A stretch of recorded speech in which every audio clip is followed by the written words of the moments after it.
Has visto Endgame, ¿no?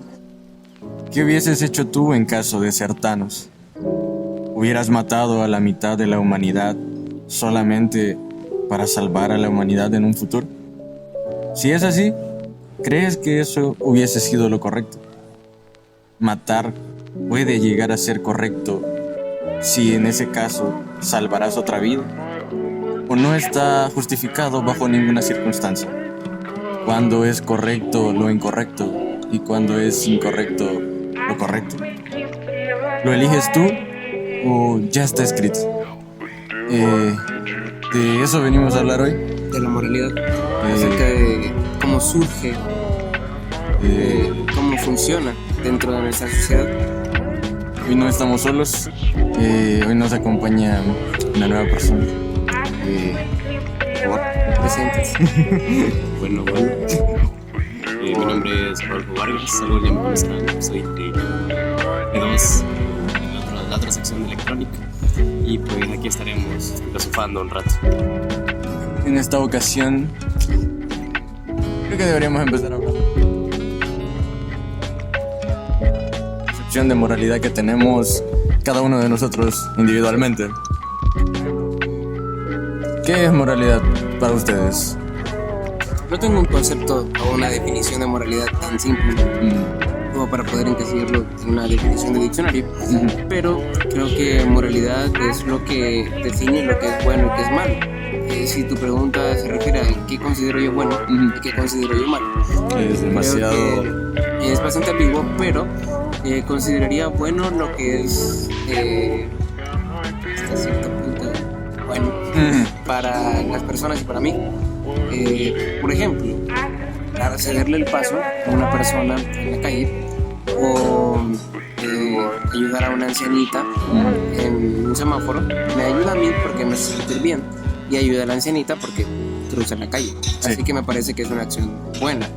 Sin embargo, golpear a un niño en la calle me parece que es malo porque daña al niño y me hace sentir una mala persona.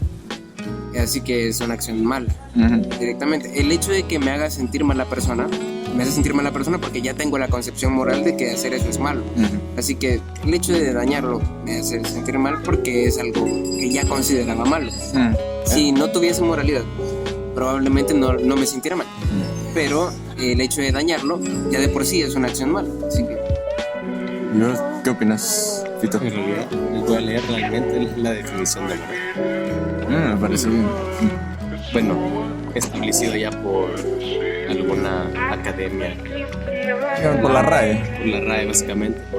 La moral son las costumbres, normas, tabúes y convenios establecidos por cada sociedad. Entonces podríamos decir que la moral no es universal. Es decir, que la moral podría estar establecida en cada sociedad o incluso puede estar establecida incluso en pequeños lugares. Por ejemplo, en mi colonia puede ser que no esté bien visto hacer una cosa y puede ser que en la colonia de aquí mis compañeros sea bien visto. Y sería más una cuestión de el lugar donde vivimos. Es decir, la moral básicamente está proporcionada por rasgos sociales que ya vienen desde años atrás. Entonces mi moral está constituida por lo que mis padres... ¿Tu moral? ¿Cuál es tu moral? No nos explica nada. La concepción que yo tengo de moralidad es básicamente los rasgos bien aceptados y mal aceptados por parte de la sociedad, no por parte mía. Es decir, que mi moralidad básicamente depende de los demás, porque si yo hago una acción, básicamente la sociedad es la que determina si esa acción ha sido correcta o incorrecta. No me compete a mí decir si es bueno o malo, sino que las personas que vieron esa acción van a encasillar van a juzgarlo y lo van a decir si es bueno o es malo. Entonces, mi moral depende de la concepción de bueno y malo de la sociedad en la cual me estoy desarrollando en ese momento. Así que Yo siento que también tenemos que tomar en cuenta que moral no es lo mismo que la ética. porque la ética ya viene encapuchada con bastantes rasgos que ya son incluso universales. Por ejemplo, hay algo establecido en la diplomacia, por ejemplo, que es una ética que todos tienen que cumplir por el simple hecho de ser diplomáticos. Y también puede ser que tenga algunos rasgos moralistas y quizás una no va a depender de la otra, pero sí se puede basar una de la otra, pero no sería lo mismo. Pero ¿qué pasa con esas sociedades donde incluso son sociedades un poquito aisladas porque son indígenas y todo eso, pero donde está bien visto que las mujeres se coman los testículos de los hombres o incluso hacer actos caníbales, donde está bien visto que después de que una persona muera, está bien visto tener su cráneo en casa para recordarlo, etcétera? Eso moralmente es malo en esta sociedad. En otra sociedad sería una tradición. Además, la moralidad es única, bueno, para mí, es única y exclusivamente para el humano. Sí. La naturaleza ajena al humano no posee una moralidad, puesto que hoy que íbamos de camino a grabar esto, se nos pasa por la mente el pensamiento acerca de ¿es malo o es incorrecto que un león se coma una gacela por el hecho de que tiene hambre? Mató. Pero si nos ponemos a ver el ciclo de la vida, ese león, cuando él muera, va a nutrir el pasto que sirve para que las nuevas gacelas también coman. Entonces, ¿se compensa lo que ha hecho antes? ¿Es incorrecto lo que ha hecho? Bueno, tuvimos una interrupción ya que se pusieron a hacer un frappé mientras estábamos grabando. Pero volviendo al tema, quisiera hacer el inverso de lo que estábamos hablando. ¿Qué pasaría si un león hace un acto altruista? Sería, ¿qué razón tendría el león para hacerlo? Él sacaría algún beneficio de, por ejemplo, salvar una cría de un animal que no es de su especie. Realmente, ¿qué gana ese león con hacer ese acto?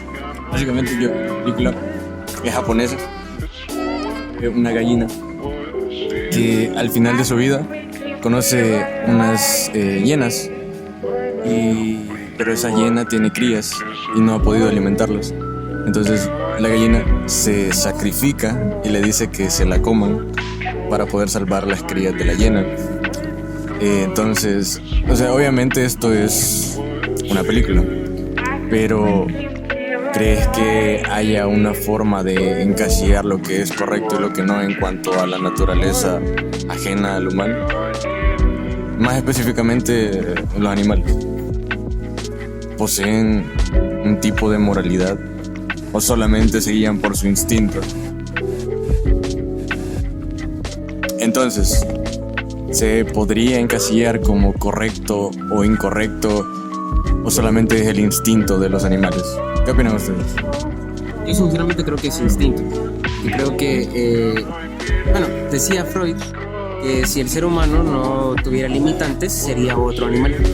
Si el ser humano no se limitara a sí mismo y fuera preso de sí mismo, o sea, dígase, no matar, no violar, no ser infiel incluso, en la monogamia y todo eso, sería simplemente otro animal, seguiría por sus instintos. Así que si el ser humano no se sintiera preso de sus propias reglas morales, sería otro animal.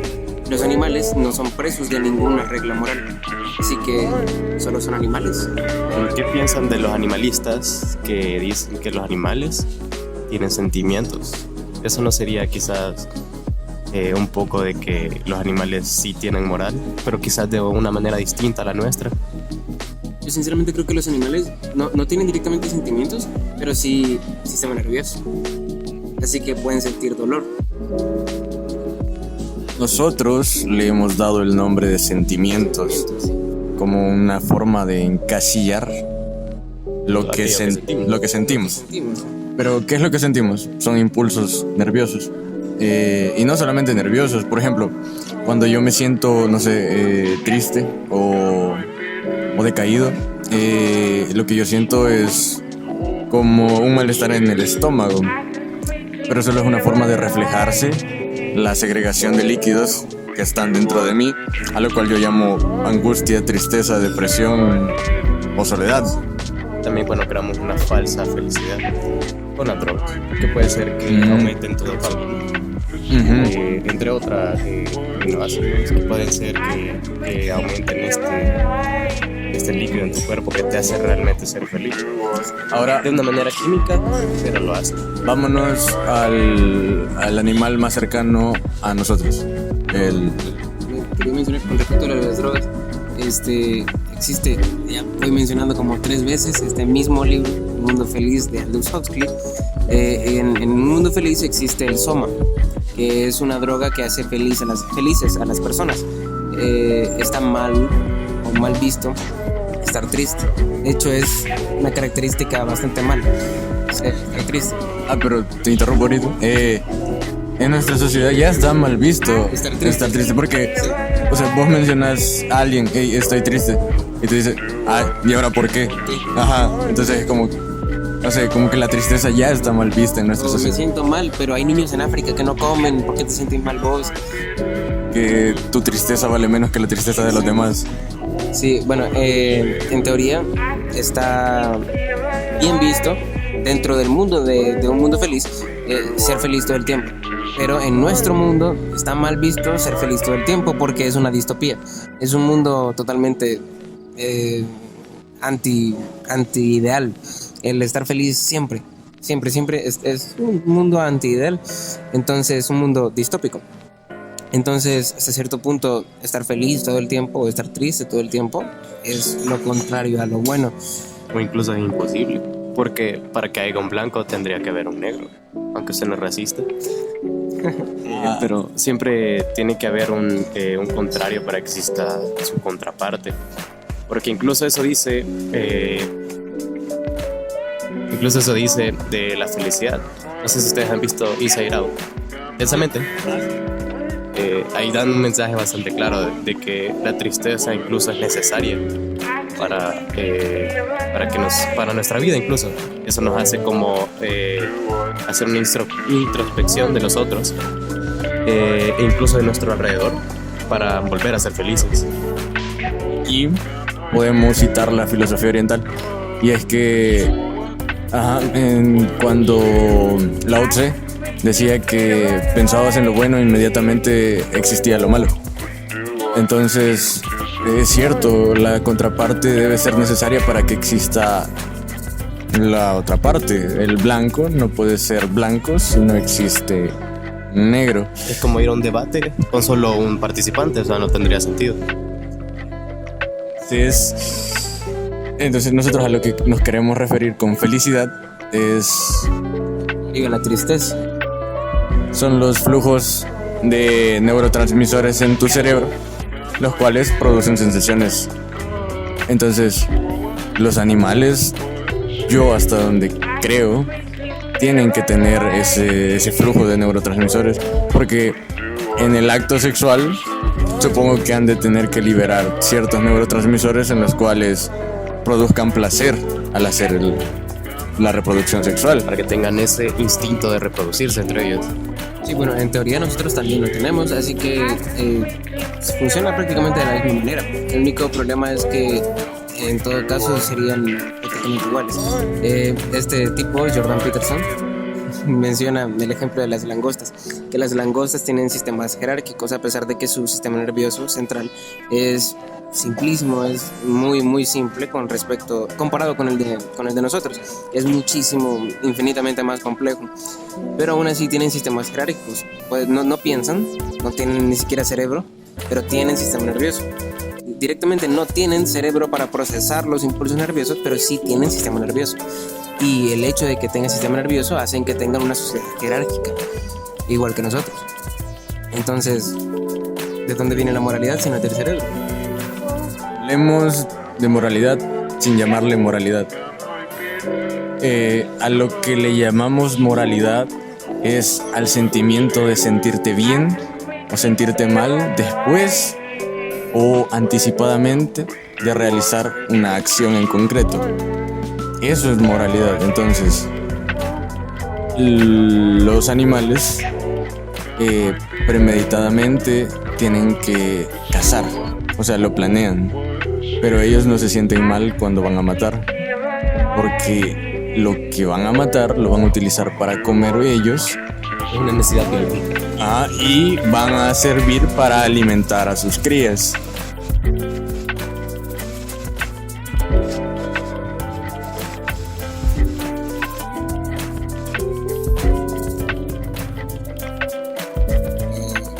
Los animales no sienten remordimiento al matar otros animales, pero el problema es que los leones no cazan leones, las gacelas no comen gacelas. Entonces nosotros sentimos remordimiento cuando matamos otros seres humanos, pero ¿acaso el carnicero siente remordimiento cuando mata un cerdo, cuando mata una vaca, mata un pollo? La moralidad es moldeable, puesto que o sea, sí, la primera vez que el carnicero mató a un cerdo, obviamente sintió alguna sensación extraña. Es psicópata. Los psicópatas no tienen la capacidad de sentir empatía. Otro fenómeno extraño. Los psicópatas no tienen moralidad. O una moralidad diferente a la nuestra. Porque puede ser que sí sientan dolor de otra manera. O sea, un dolor mental, un dolor físico obviamente que lo van a sentir. Puede que sea que lo correcto para ellos no es lo correcto para nosotros. Y aquí pero vamos otra vez con el tema de que lo que es correcto para nosotros puede ser que sea incorrecto para otras personas. Entonces, y viceversa. Entonces, ¿cómo juzgamos a un psicópata? ¿Quiénes somos nosotros para determinar qué es correcto y qué no? Sí, creo que la pauta más característica de un psicópata es el hecho de no sentir empatía y ser fríos con respecto a la información que les dan. Les dicen que matar está mal, pero aún así son incapaces de sentir que matar está mal. Entonces, sinceramente, siento que es una incapacidad de sentir empatía. Nosotros podemos hasta cierto punto aprender a ser empáticos y podemos ser empáticos genuinamente. Ellos tendrían que fingir ser empáticos, entonces tendrían que fingir la moralidad. El hecho de conocer la moralidad no hace que seas moralmente correcto, porque Nietzsche mencionaba en El viajero y su sombra que la moralidad no se hereda. Es imposible heredar moralidad, porque decía, ¿qué es mejor? Decirle a tu hijo que esto está mal porque así se hace, así se ha hecho en la familia desde hace muchos años, o enseñarle que esto no se hace porque daña a otras personas, etc. Por eso también mencionaba que los mandamientos de la Biblia hacen lo contrario que ayudar a la moralidad de las personas. Nietzsche decía que los mandamientos incitan a pecar, porque no te dan una justificante o una razón por la que no hacerlo, sino que solo te dicen no mates, no seas infiel, no ¿qué más dicen? No robas, que no robarás, etcétera, pero no te dan una justificación de por qué. Y básicamente los humanos somos muy contradictorios, porque dime a mí no hagas esto y lo primero que voy a ir a hacer es lo que me acabas de prohibir. ¿Por qué? Porque es parte de la naturaleza humana. Nietzsche decía que en su momento los mandamientos sí funcionaban, porque la gente tenía una mentalidad de esclavos. La gente no se preocupaba no se ponía a pensar, ok, si no hago esto, ¿qué pasa? Sino que directamente ni siquiera lo pensaba, solo lo hacía todo lo que hacían, todo lo que les decían, porque estaban acostumbrados a seguir órdenes. Ahora ya no es así y por tanto el sistema de mandamientos es bastante obsoleto. Que la moralidad sea un invento para mantenernos sumisos. Pues la moralidad, para explicar lo compleja que es, hemos creado una inteligencia artificial que puede hacer cantidad de cosas, pero no hemos logrado crear una inteligencia artificial que pueda replicar lo que nosotros sentimos al hacer un acto altruista, hacer un bien, porque es un tema demasiado complejo, es la naturaleza humana obviamente, y el hecho de que no hayamos podido replicar esto solo es un indicio de lo complejo que puede llegar a ser.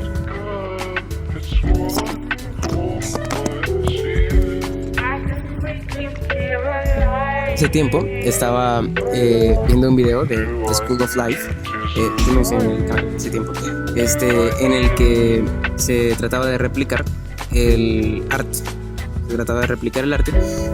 Y decía, ponía a un youtuber bastante famoso, Luzu,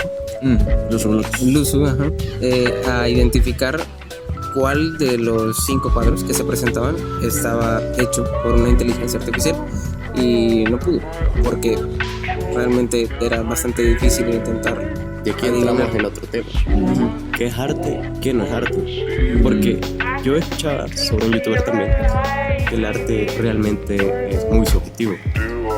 Porque para lo que el artista simboliza, puede ser que para uno mismo no tenga el mismo significado. Entonces, lo que realmente vale del arte es el significado que nosotros le damos.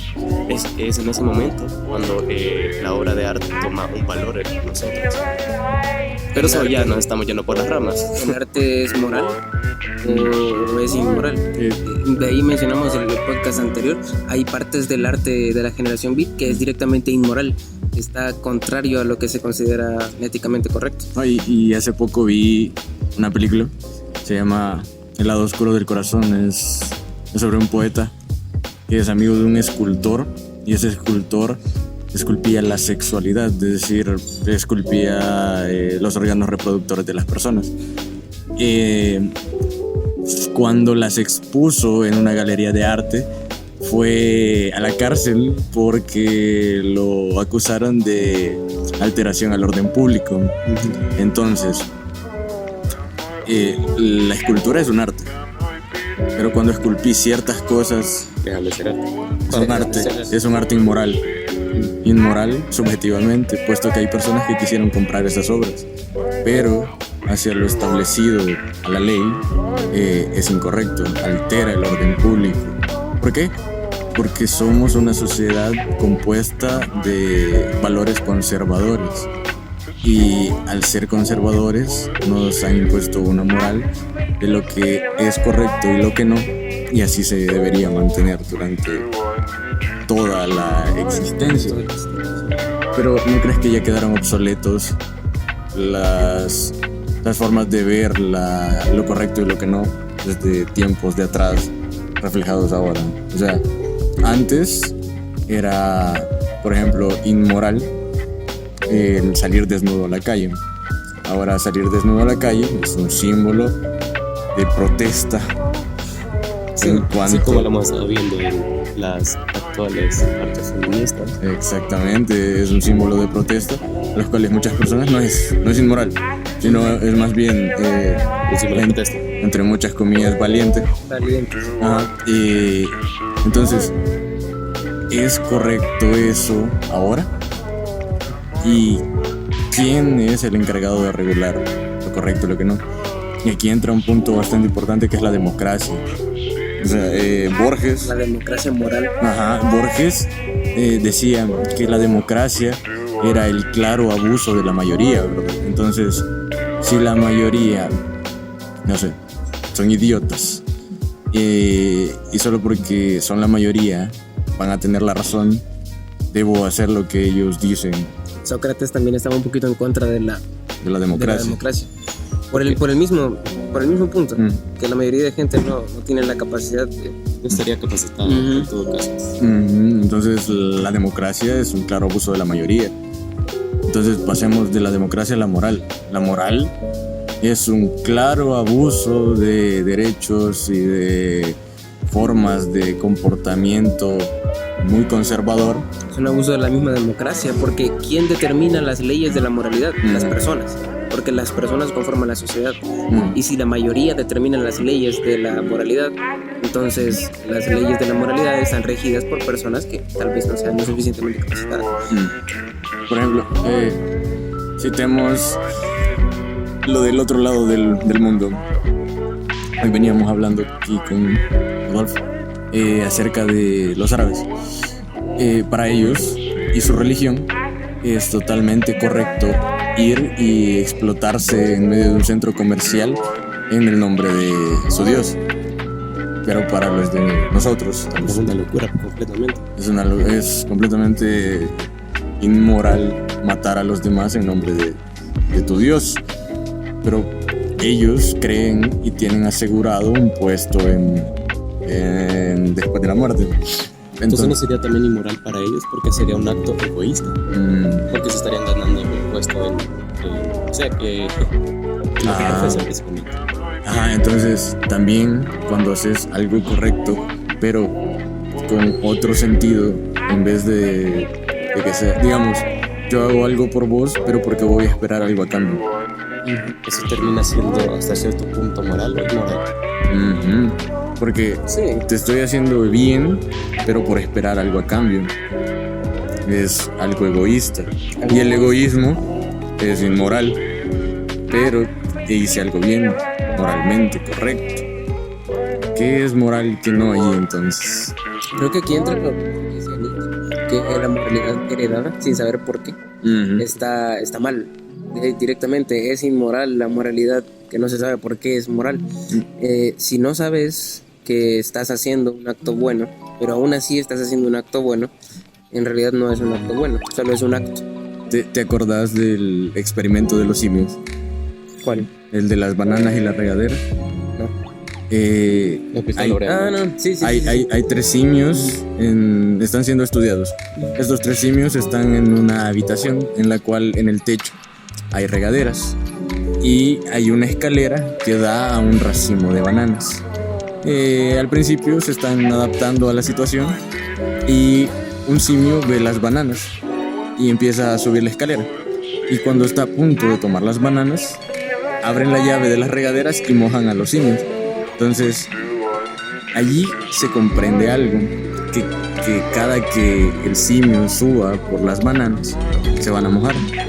Entonces, los simios golpean al que había subido por las bananas, entonces saben que para ellos no es correcto, no saben por qué, pero no es correcto el hecho de subir a por las bananas. Ok, ahora, dice que el experimento cambiaron a un simio, creo, y pusieron uno nuevo. Y ese simio, cuando puso un pie en las escaleras para bajar el racimo de bananas, lo golpearon de nuevo. Luego cambiaron a 2 simios y quedó solo uno desde el principio. Esos 2 simios nuevos intentaron hacer lo mismo y lo golpearon hasta el punto de que cambiaron a todos los simios por simios nuevos y todos no sabían por qué no debían subir por las bananas. No sabían. Entonces no lo intentaban, pero no sabían el por qué. Entonces, esa es como la moral. La moral, sí. Una moralidad hasta cierto punto. Ajá, porque la tradición se convirtió en tradición no subir esa escalera. Aunque no se pase el por qué, pero se hereda el hecho de no. Por eso Nietzsche tiene un libro que se llama La genealogía de la moral. Entonces habla acerca de genealogía, es tu árbol genealógico, la familia. Entonces la moral en ese caso decía que era como, o sea, no es heredado y no te explican ningún por qué, pero al final terminas como siendo un practicante más de la misma moral. Ajá. Pero hablando un poco más de los inicios de la moral, ¿qué realmente inició la moral? Porque los creyentes usan este argumento para comprobar la existencia de Dios. No sé qué opinan ustedes acerca de eso. Pero, o sea, si la moral espérame. No sé si te entendí bien. Los creyentes usan el argumento de que tenemos moralidad para explicar la existencia de Dios. Ajá. Como que la moral existe gracias a que Dios se revela ante nosotros. Hasta cierto punto es cierto. Pero creo que no necesariamente tuvo que haber sido el mismo Dios. Pero pudo haber sido cualquier Dios, porque toda sociedad en la que existe un Dios, independientemente sea el Dios que sea, y de la religión que sea, nos ocurrió un percance. Pero independientemente de qué Dios sea, de qué sociedad haya creado ese Dios, independientemente vamos a terminar creando un sistema religioso que nos diga que hay algo más encima de nosotros. hay algo que está por encima que rige. Surge la necesidad de crear la necesidad de crear un Dios. Pero ¿qué tal si la moralidad fue una necesidad nuestra? Y es por eso que ahora existe. Una necesidad del ser humano, el hecho de que exista la moralidad. Es como el hecho de la pregunta filosófica de el hombre creó a Dios por la necesidad de que hubiese algo más grande que él. Por la necesidad de creer En algo. Porque, o sea, siempre hemos tenido la necesidad de creer en algo. creo que somos protegidos por algún ente. Porque hasta en el nihilismo, que es el rechazo a las creencias, estás creyendo en el nihilismo. Entonces, crees en el no creer. No puedes dejar de creer en nada. Entonces, pero ponete a pensar si hay distintos niveles de moral. La moral de Dios, la moral del humano, la moral del animal que no es el humano. ¿Habrá una moral más grande que la de Dios? Quizás una moral desconocida. Ajá. Una moral que esté lejos de nuestro entendimiento. ¿Qué tal si la indiferencia es una moral? Puede ser. El universo como lo definía. Siempre y cuando conozcas lo demás. Siempre y cuando conozcas que existe el bien y el mal, pero aún así elijas el camino de la indiferencia, creo que sí es una moralidad. Pero en el caso de los animales o de los objetos, por ejemplo, los objetos son indiferentes, pero no son moralmente indiferentes, porque simple y sencillamente nunca eligieron si ser buenos, malos o indiferentes. No son indiferentes por elección, sino por obligación. Por obligación, exacto. En cambio, si una persona decide ser indiferente por elección, sí sería moralmente indiferente. Pone la definición de Sagan por el universo.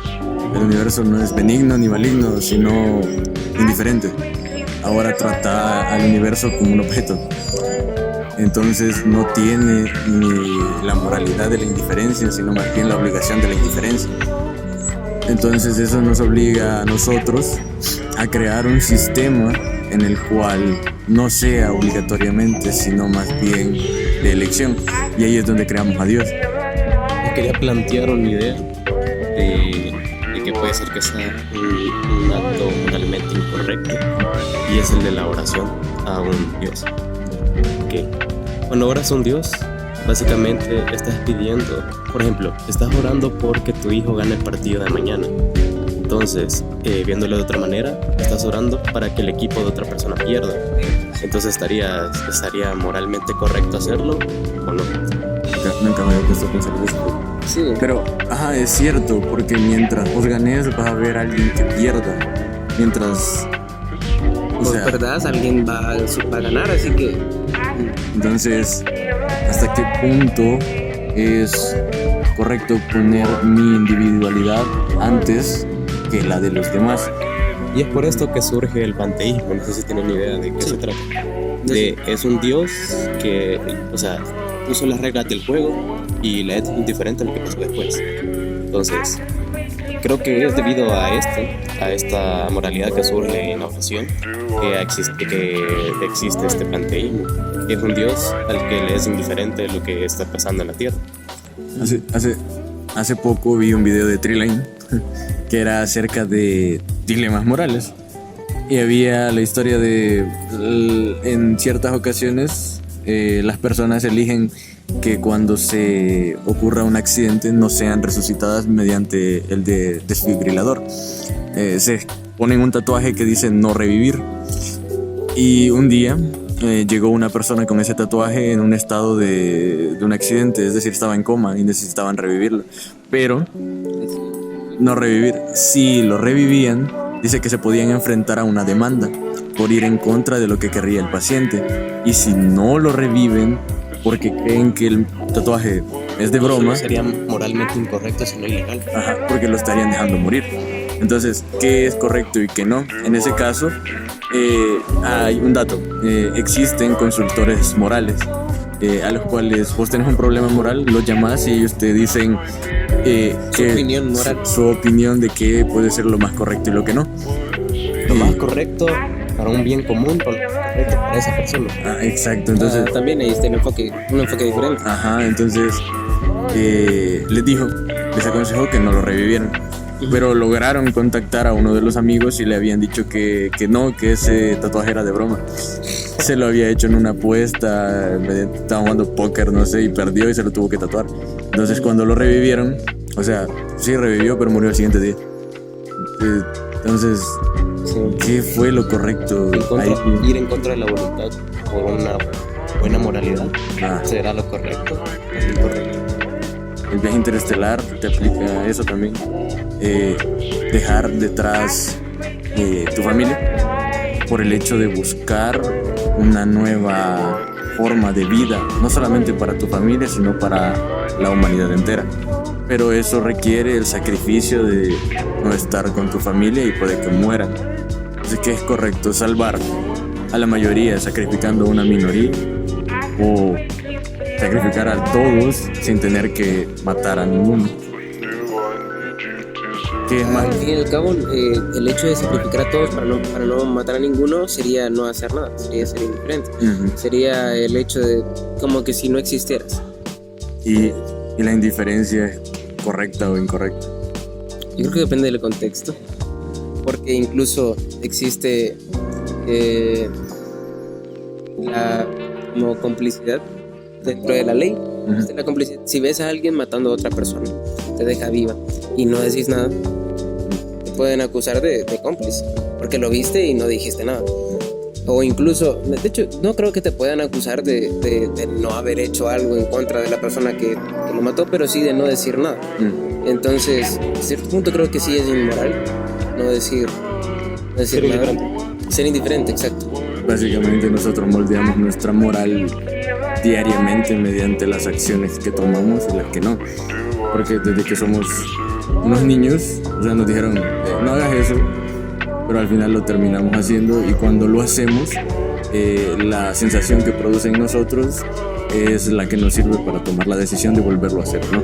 Es como lo que decía Kant, que mentir no está justificado por absolutamente nada. Incluso si tenés que salvar a alguien, o hace una mentira chiquita o una mentira piadosa incluso, no tendrías que hacerlo porque te estás corrompiendo.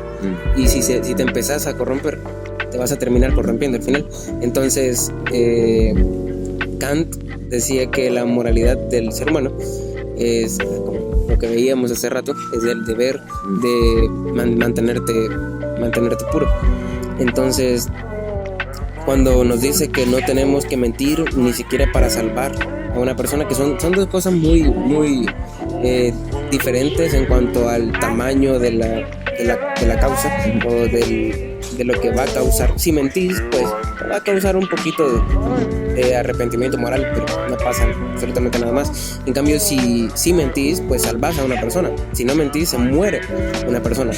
Entonces, está bien, moralmente correcto, para nosotros, o sea, para tu persona, o moralmente incorrecto para la persona que dejaste morir. Por solo no corromperte.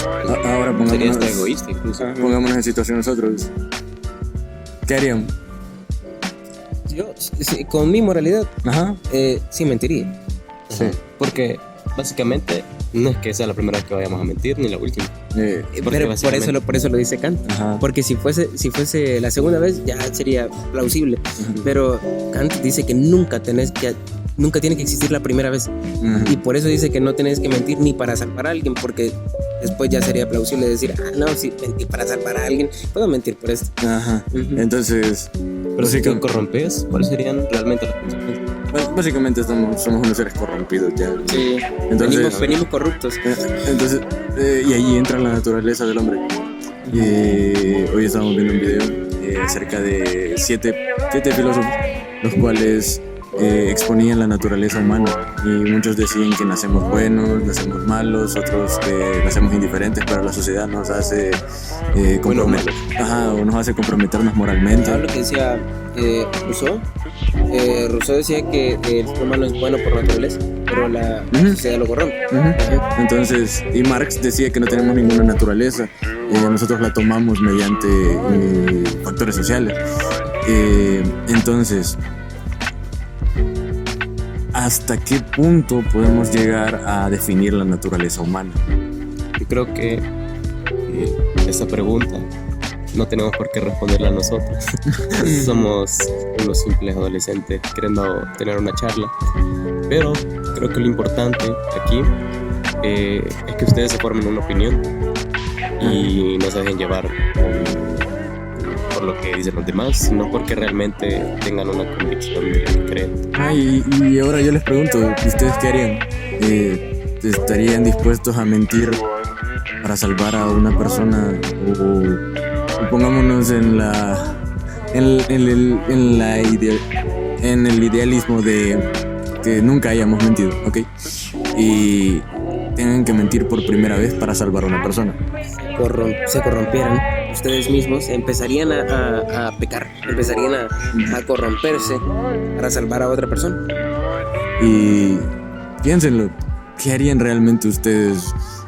¿Tomarían el camino correcto o incorrecto para ustedes, pero que signifique algo diferente para los demás? Es como lo que decía Maquiavelo de el fin justifica los medios.